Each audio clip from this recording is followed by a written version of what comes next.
Što nam sve treba? Eto, treba nam jedna gletarica, treba nam jedan valjak, može i stariji, impregnacija, mješalica, treba nam špahtla, može i ove za vanjski unutarnji kuteve, treba nam pik traka i naravno glet masa. I naravno gumeni čekić, njega trebate u slučaju da pogriješite pa da si možete udarati po glavi. Evo bok, zovem se Daniel. Danas ću vam u ovom videu pokazati kako se ukrašavaju zidove pomoću pik trake. Treba malo više živaca, ali isplati se. Evo ovo iza što vidite je taj zid. Prvi put sam ga napravio i izgleda vrlo dobro. Zadovoljan sam. Uživajte u videu. Evo, za ukrašavanje zida treba prvo staviti emulziju gore, tako da ne bude nikaj masno kada se može glet masa dobro primiti. To ovako onda izgleda prilike. Postaviti da se osuši i onda se može početi sa daljnjim radom.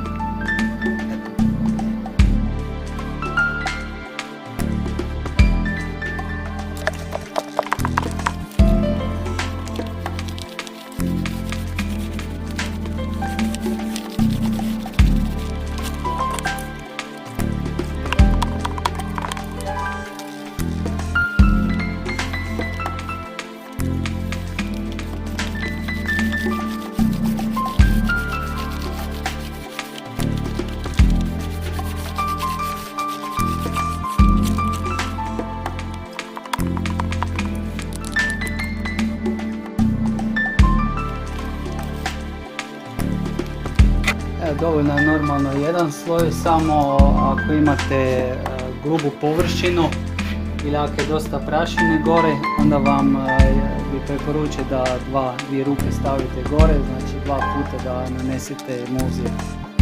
To moje preporuke.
Eto, za gletanje ćemo koristiti od samoborke Teranil Extra, to je cementna vapnena glet masa za vani, znači otporno je na vanjske uvjete.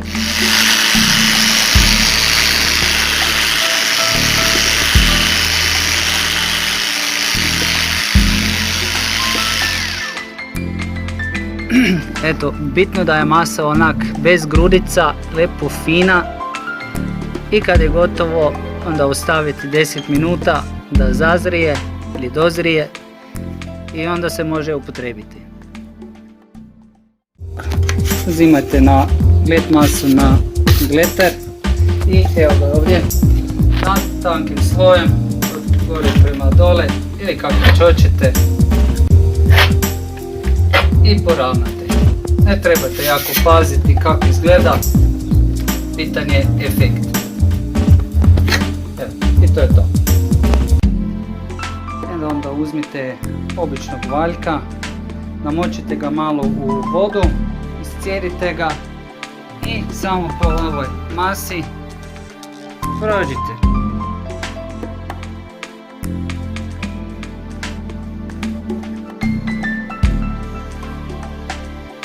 Ovako, gore i dole.